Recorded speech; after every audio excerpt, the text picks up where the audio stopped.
What's up, world? This is Alexander Playtime Williams, and you're at your first edition of Smack Talk. Of course, I got my dog for many, many years, Mr. Fair, Mr. Suplex, Mr. Perfect himself, Mr. Fair with me. Let them know what you're about, Mr. Fair. Hey, Mr. Fair is about old school wrestling. That's what I'm all about. Representing Chi-Town in Minneapolis area right now, but we still repping the Chi. So that Mr. Perfect reference, I'll take it because he's from Robbinsdale, Minnesota. For sure. As you can see, Mr. Fair is a wrestling historian. And unfortunately, since he's an old school lover of wrestling, he's not going to like much of this new stuff. And I have to agree with him, you know, comparatively speaking, it's kind of weak. But we're dealing with the WWE. We're hoping that sooner or later, those writers are going to wake up and they're going to actually do stuff that makes sense. I mean, for instance, you know, me and Mr. Fair, what we're talking about, something as simple is the authority coming in. You fire a bunch of people. You have Ryback. Before he get fired, he's in a feud with Rusev. Rusev was undefeated, but every time he went against Ryback, what happened? Ryback putting him on his back. He gets fired. Once he gets reinstated, what happened to the feud? Why is it that Cena is the person that's the first person to beat Rusev? Things like that just don't make sense, WWE. So, you know, we gonna hold you accountable for that. We're gonna get a hashtag going that say make wrestling make sense or something, or WWE ooh wee or something. We gonna do something. You know, this is ridiculous, bro. I mean, come on, man. I like that WWE ooh wee. We gonna have to hashtag that up. I mean, what are y'all doing, folks? What are y'all doing? But of course, I'm not gonna hawk up everything. You tell me what's on your mind. Well, I was gonna say, of course, you would say that about Cena because we know how much you love you some John Cena. You know, the thug from West Newbury, Massachusetts. Oh, sweet mercy. Thug life. Don't forget about it. So here's the thing. I actually don't have a problem with Cena being the first person to beat Rusev. But I do have a problem with what you said, the inconsistency with the writing. And to me, one of the biggest issues with the WWE is the fact that they don't have true competition to make them want to do better. You know, you have Ring of Honor, you have TNA, you have Lucha Underground. You have some of those shows, but they really are not on par with WWE when it comes to viewership. So they really don't have competition to make them want to do better. So as we were saying, you know, in the prep, wrestling used to build up rivalries to make you want to tune in to see that person whoop the other person. And you used to get disappointed week after week after week to finally get that payoff, you know, at that big event, you know, whether it was Starrcade or something at the Superdome, you know, you wanted to see that payoff. And so when Rusev came back, and then I think they switched his program to like the Big Show or something, you know, you felt let down because where's your payoff, you know? So I think that's a big issue in wrestling today. And, you know, we're going to talk about this pay-per-view that's coming up, Extreme Rules. I think that's the epitome of what I'm talking about. You know, these manufactured matches that don't really have a history, that they're trying to create some momentum between the wrestlers now from the last pay-per-view, whereas you would think it would be building upon something that was already percolating and brewing as opposed to trying to make it up right now.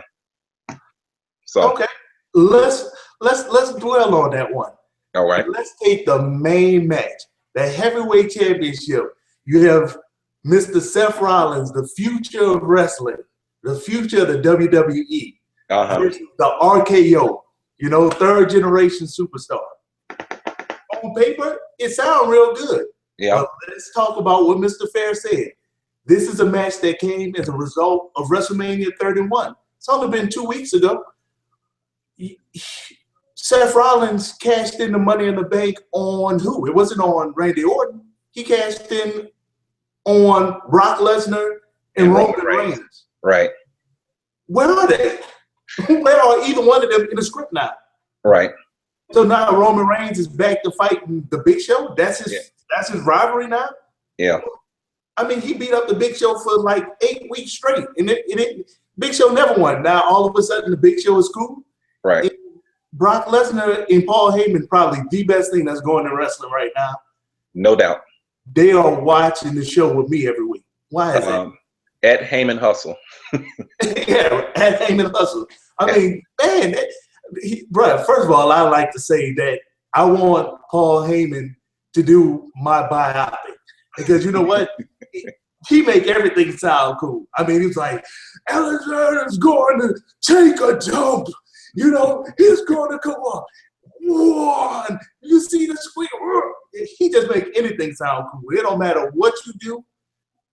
Paul Heyman can sell it. Right. And I mean, that's what one of the things about Brock Lesnar. Once Brock Lesnar actually do talk, people excited because you don't. But you know what? Brock Lesnar not talking and Heyman being the mouthpiece adds to the mystique of Brock Lesnar, where all he doing is clothesline and suplex city. You know, to me that adds to him, and it goes back to old school wrestling when you had the big tough dude that wasn't necessarily a good talker on the mic, but he had Bobby Heenan or had J.J. Dillon, you know, had one of them cats doing it, or Jimmy Hart doing the talk for him, and then he took care of business in the ring. But going back to that, we know that Brock is on a contract where he only do so many dates per year. So they suspended him off the air, quote unquote, saving him for SummerSlam, which is going to be his next pay-per-view that he's going to wrestle at. So I'm sure we're going to see some spots of him on air leading up to SummerSlam, which I think normally happens in June.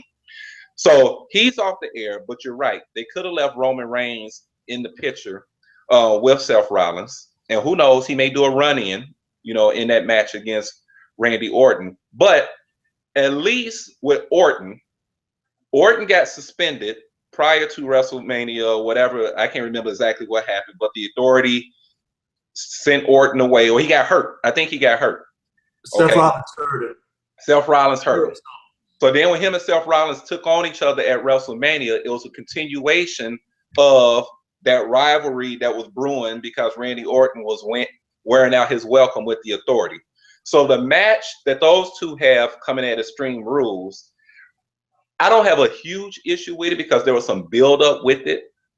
But I see what you're saying. What happened to the two participants that was in the WrestleMania match? Now Rollins is doing an opening match with the Big Show, pretty much, because we done been there, done that. Yes, and that's my problem. There's no creativity. You look at the roster right now, the roster of superstars with the WWE, and they recycle the exact same people week after week. Raw is a 3-hour show. Why not showcase some new talent? And one thing that I've been just constantly just pumping on PlaytimeCares.com is that you need to bring back the Cruiserweight division. I agree.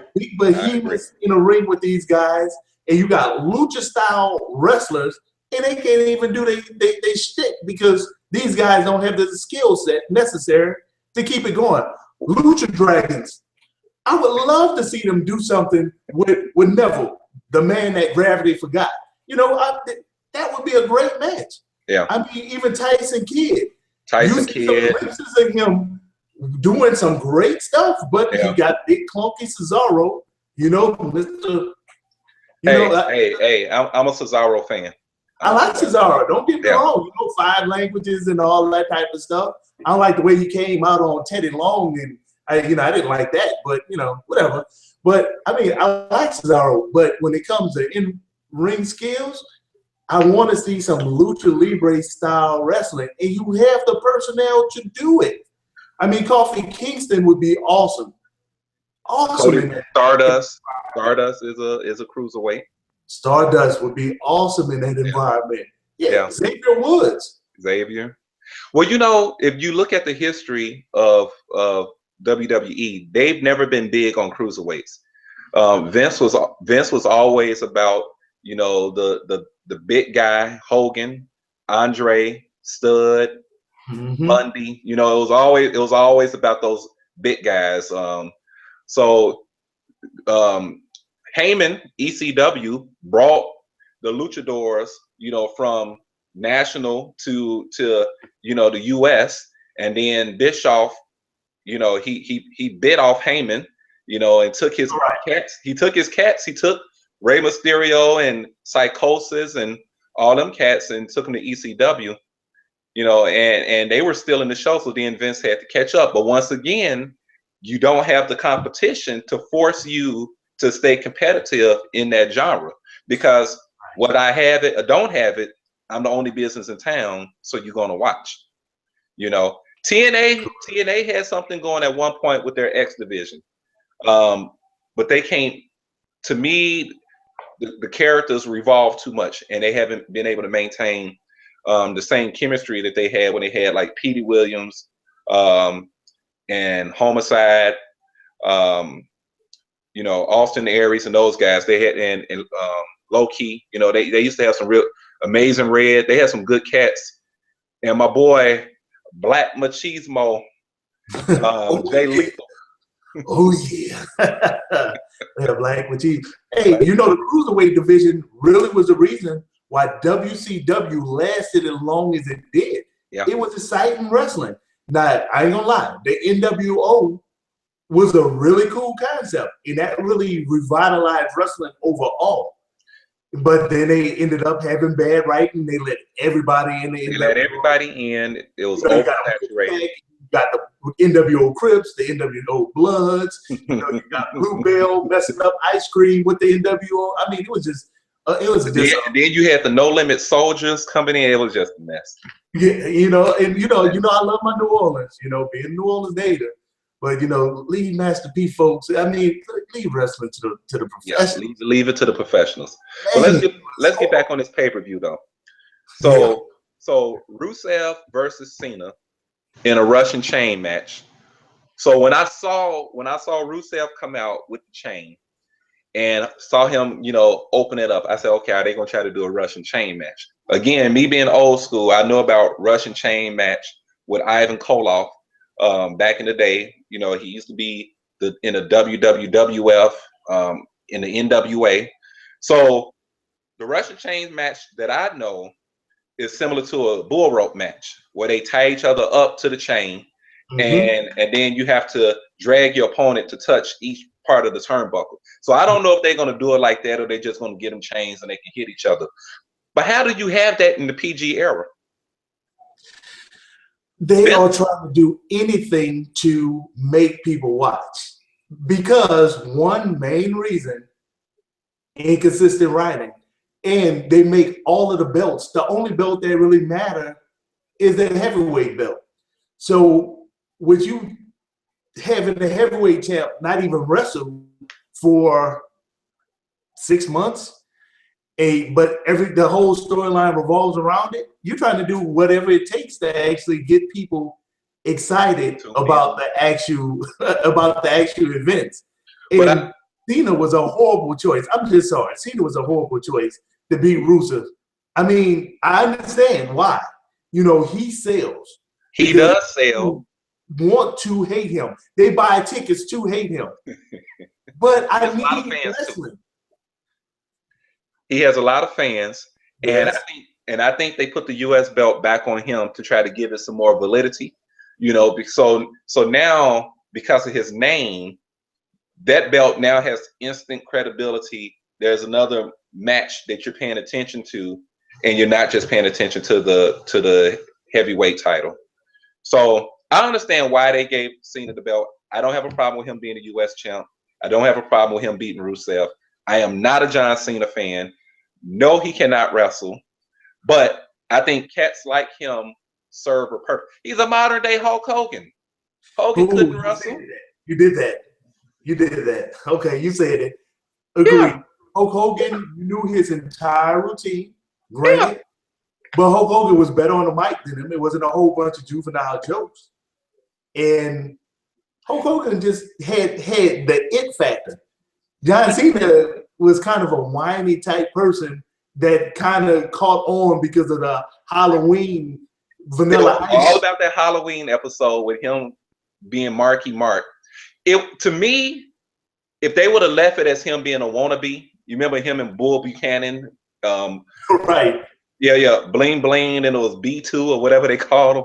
Yeah. If they would have left him as a wannabe, like Malibu's most wanted, I think we would have appreciated it more. But then when they try to really make him this hip hop, this thug, it's like, dude, you from West Newbury, Massachusetts. That's not flying, And then the whole FU as a counter to the F5 with Brock Lesnar, I just wasn't feeling it at all. And that has to be one of the weakest finishing moves of all time. A fireman's carry? Yeah. Really? I mean, for real. And then do you see this new move? This little move he got now? Yeah. What is that?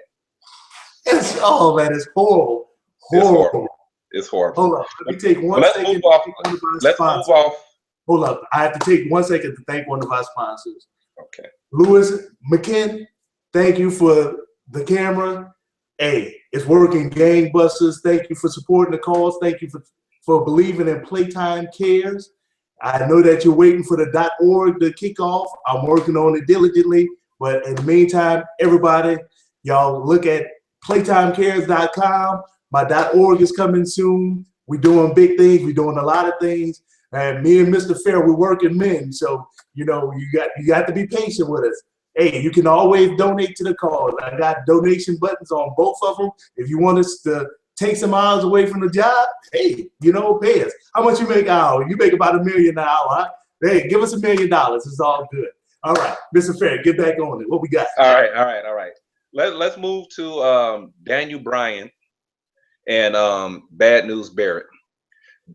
Daniel Bryan being the Intercontinental Champion, to me, is the same thing they've done with Cena with the U.S. belt, which is trying to give another household name, a strap to bring more validity to it. Although I will argue to say that Wade Barrett brought validity to the belt. I feel like Wade Barrett has been held down, actually. He got hurt, which hurt his push. But I also think they're keeping him at this mid-card level. And for whatever reason, he's not getting his push to the heavyweight title. But nonetheless, I think this match with Barrett and Daniel Bryan, it's an Extreme Rules match. I think it's going to be a good match. I think both of them are good performers in the ring. I'm not a Daniel Bryan fan. I'm not following the Yes movement. No. What? No, not a Daniel Bryan fan. I'm not. Yes. Let me say this. Yes. No. Yes. Come on. What? The beard. Okay, let me say this. Daniel Bryan, you can't deny what he brings to the ring. I think he's a good in-ring performer. But I think they're pushing him beyond. I mean, we know wrestling is manufactured. We know it's entertainment, blah, blah, blah. But still, to me, his stature, for some of the cats that they have him beaten, he's beaten the Big Show. I think didn't he beat the Big Show for the World Championship when they still had the big gold belt? I mean, so I don't know. He wins too much for me. Let me put it that way. I need to see him get beat down a little bit more. Back in the day, cats his size, like Ricky Morton from the Rock and Roll Express or Flying Brian, them cats took a punishment. They weren't winning night in and night out. And I just think it's not realistic for Daniel Bryan to win, to be the favorite every time he goes into a match.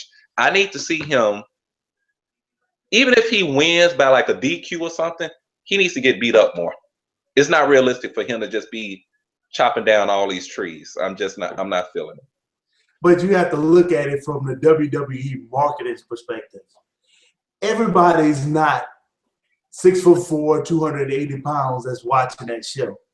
The people that's watching that show is going to be 5'1", 5'2", 95, 96 pounds, soaking wet. And they bringing their kids to it and all of that type of stuff. They getting. I thought you were talking about the kids. It. So it's the same, and I know this is going to offend you because you are from Chicago. I know this is going to offend you. Here we go. It's the same reason Here we go. why the NBA pushed Michael Jordan Oh, here we go. more than he would push Hey, a Magic Johnson. hey, I thought Because you got more shorter people that's going to watch the show than you're going to have the bigger people. Magic Johnson was a better basketball player. He's the greatest of all time. But we're not going to get into that. We're not going to get into that. We'll bring it back to wrestling. Wait time. I thought your viewing audience want to hear you talk about wrestling, and I hear you talk about some blasphemous stuff about basketball. Let's another show. It's another let's show. Say that for another show. We will get on that one. That's another show. Y'all stay tuned for the debunking of the myth of the greatest of all time, Michael Jordan. Anyway. But from a marketing perspective, you have to make those people that's in the stands feel as though they could get in the ring and they could beat those guys too. I've had the pleasure of meeting a lot of these guys. I tell you, I'm not a small guy. I'm 6'4", 280. And, you know, that's depending on what, you know, value meal I decide to pick up. I mean, some of these cats I meet, I met The Undertaker. He's not a small guy. The Great Khali is not a small guy. Definitely not. I mean, I just missed Booker T by a couple of minutes. I'm still disgusted about that. You know, that's like, oh, where he was at? Booker T, he just left. Disgusted about that, but I mean, it is what it is. I've got an opportunity to meet a lot of these guys, and they aren't small guys whatsoever. And you want to make those fans feel as though that they have it. That's why every now and then you'll find a fan that would jump in the ring and end up getting punched and knocked out because he believed in the hype. You know, he believes that he can fly too. Like Mike, I can be like Mike. You see what you're singing? You ain't singing like Magic. You sing like Mike. Hey, let me say this. I don't disagree with you, and I think the underdog has his place, and the underdog should get a bone every now and then. But I'm just saying, Daniel Bryan has had a bone way too long. Daniel Bryan has owned every championship, every title in the WWE. That is ridiculous. This man has been world champ. He's been the WWE champ with the bling bling Cena belt. He was the world heavyweight champ, US champ, tag champ. What belt has he not owned? He's had every belt. And you had cats that wrestled back in the day. Ted DiBiase was in the WWE, never held a singles title. Jake the Snake, WWE, never held a singles title.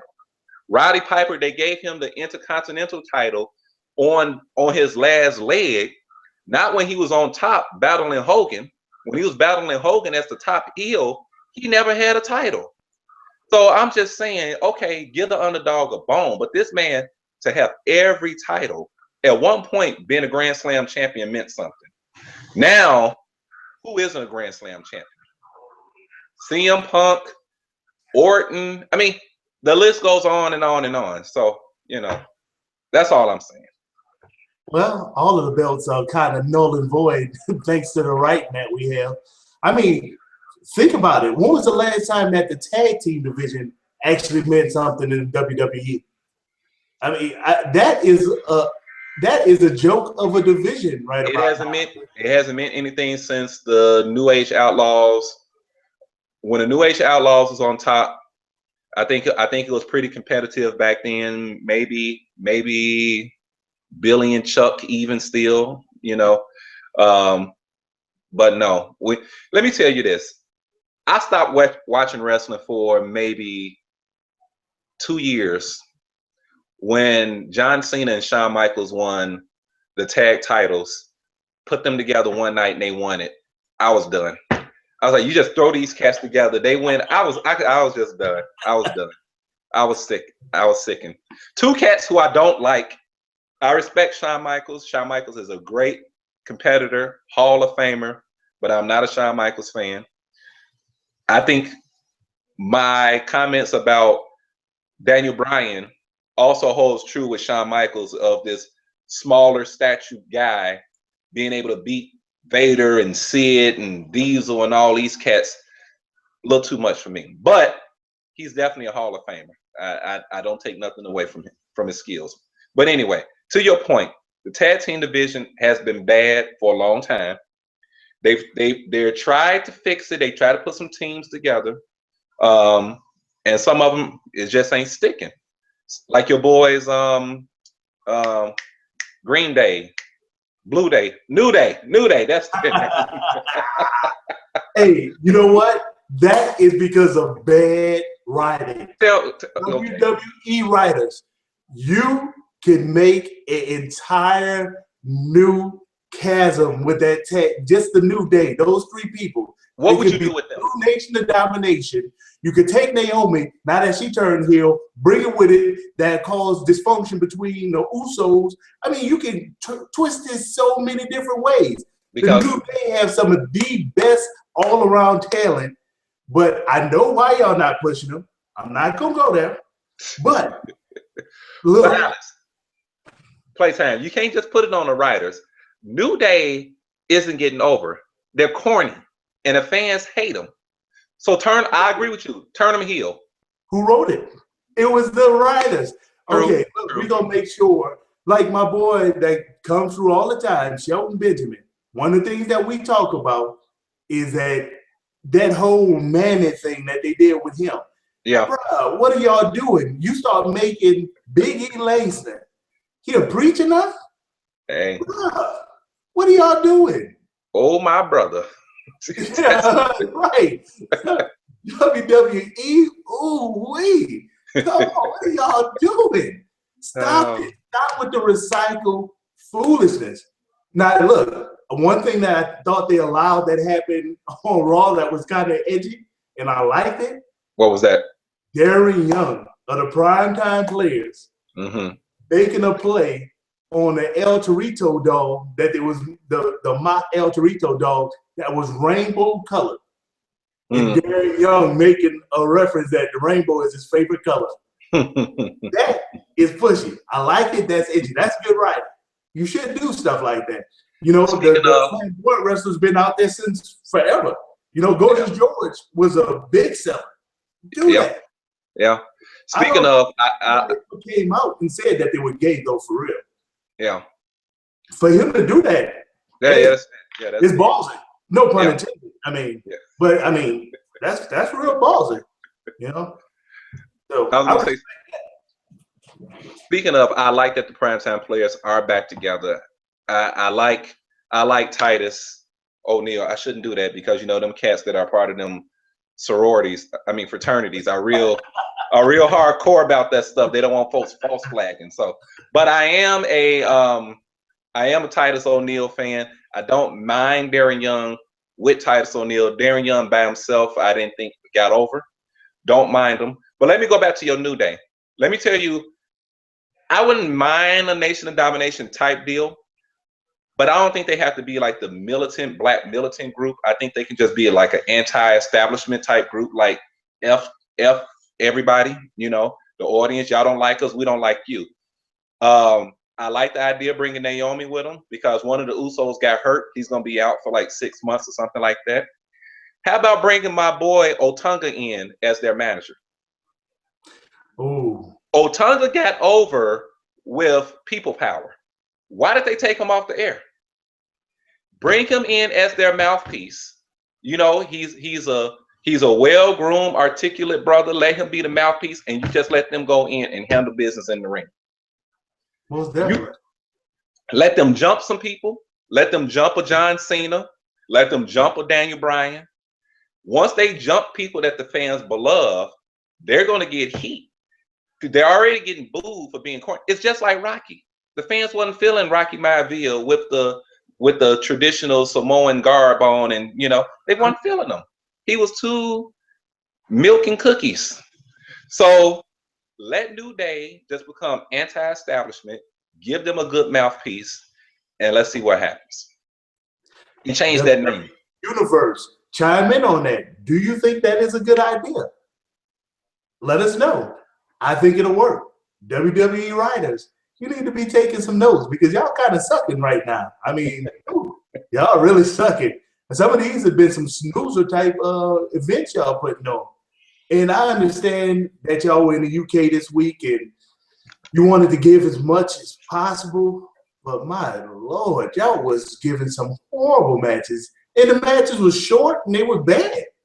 I like you had the nerve enough to give a short match. It's 3 minutes, but then they were bad too. Y'all got to do better. WWE, ooh wee. Ooh wee. So we got 2 more matches. You got Ziggler versus Sheamus in a Kiss My Arse match, or a Who Cares match, if you ask me. Again, there's no build up to this matchup. You know, they wanted to turn Sheamus heel, which I have no problem with. But you know, I don't have anything invested in this matchup. And then the last one is Big Show and Roman Reigns in a last man standing match, which is not a bad match. That is a last man standing. They have fought each other before, but to your point, we've been there, we've done that. Why isn't Roman Reigns in the title picture? You know? Yeah, that's a Groundhog Day match right there. Like, wait a minute, we seen y'all. Wait, that was last week? Oh, it was the week before that. I mean, they just keep recycling that, and they have so many talented people on that roster. I mean, anytime they bring out people to surround the ring, you like, man, I forgot that he was even still under contract. They're doing house shows, but I need you to put the people on air. Yeah, like you said, Mr. Fair. A lot of those matches don't really matter. No. I mean, okay, Roman Reigns in the Big Show, it leads to what? Big Show just won the Memorial Battle Royal, Andre the Giant Battle Royal. Do he get to capitalize on that momentum? Any? Yeah. If so, what is he going for? Is he going for the main title? Not as long as he's a part of the Authority. Exactly. And I mean, what would have been an actual better booking would have been Big Show and Kane, because you see the friction that's been brewing with them, you know, within the Authority, and Kane not necessarily doing what's best for business. To me, that would have been a better booking. Big Show and Kane, they have history. They're former tag team champs together. That would have been a better matchup. And I would have preferred Roman Reigns being in a triple threat, or maybe not even being booked, and just have him to do a run-in on that matchup and just screw both of them up. Roman Reigns right now, in my opinion, is a character who the fans have booed him for whatever reason. They loved him, and when he got hurt and came back, they didn't receive him. I think Roman Reigns just needs to be about Roman Reigns right now, and just be one of those in the middle type wrestlers, if you will, where he's not a good guy, he's not a bad guy. I'm just about Roman Reigns. So to me, a better booking would have been to just have him to do a run-in in that championship match with Seth and with Orton, because he really got screwed out of his championship match at WrestleMania when Seth cashed in his Money in the Bank, and now he doesn't get any retribution. So, agreed. And then the last match, and I would say last and least, is Nikki Bella versus Paige. And not that I have anything against the women's division, because I don't. I love me some Trish Stratus and some Jacqueline and some Jazz and some Lita, Ivory. Those girls put in work. Even the Glamazon, Beth Phoenix, they put in work. My girl Awesome Kong doing her thing in TNA. Shout out to Awesome Kong. But the WWE women's division is garbage. And I wondered, did AJ Lee retire because she was like, man, this is horrible? I know she's not hurt. Yeah. They barely wrestle. It's garbage. You have, and the fact that it's a divas division, you know, in my opinion, you're either a wrestler or you're not. That divas thing, your divas could have been your valets, eye candy, if that's what you want, or whatever. As a wrestling fan, I want to see a woman that can wrestle. And so I have no. Paige is okay. Bella as a champion, it's so much inconsistency. You know, the Bella sister were feuding, Paige and AJ were feuding, then Paige turned heel, and it's just so much inconsistency. And the best wrestlers, they keeping them on the shelf. Yeah. Naomi is the most athletic wrestler you have.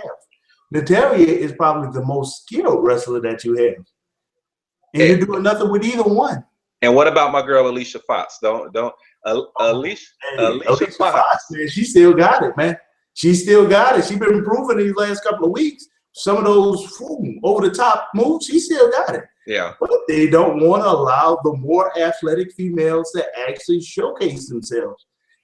But they will do it. They allow them to have long matches leading up to WrestleMania because they're trying to save the male talent so they won't get injured before WrestleMania.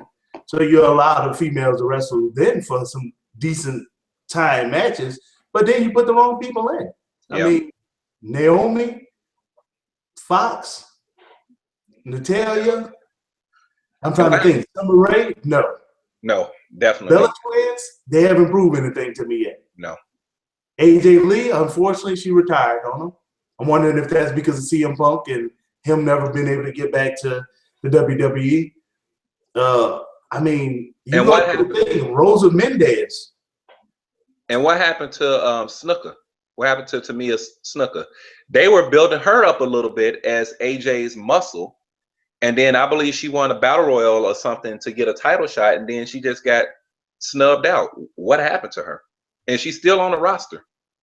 I guess she wasn't eye candy enough, man. I mean, I agree with you. As a wrestling fan, I want to see females that can wrestle. Yeah. That's okay to do a spread. You know, I know WWE went through the phase where they had all the people on Playboy, but it's not really necessary. Yeah. Because Playboy and the calendars and all that stuff. If that's what you're looking for, you know where to go to find it. When I tune into wrestling, I want to watch wrestling. And I want to see some females who know how to wrestle or is a manager like a Sensational Sherry or Jacqueline who know how to interfere in matches. And, you know, I don't know. I just think their women's division is horrible. TNA, they used to have a better women's division also with Gail Kim, Awesome Kong, ODB, the Beautiful People.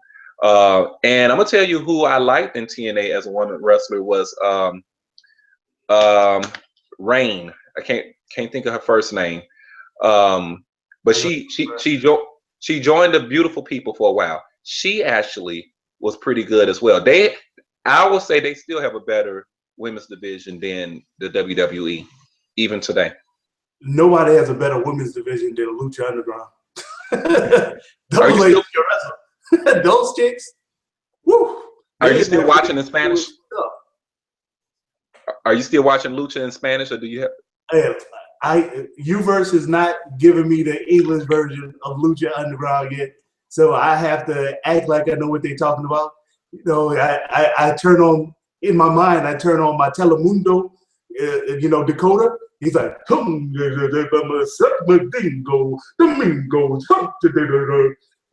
what they said. I really don't know. But the wrestling is awesome in Lucha Underground.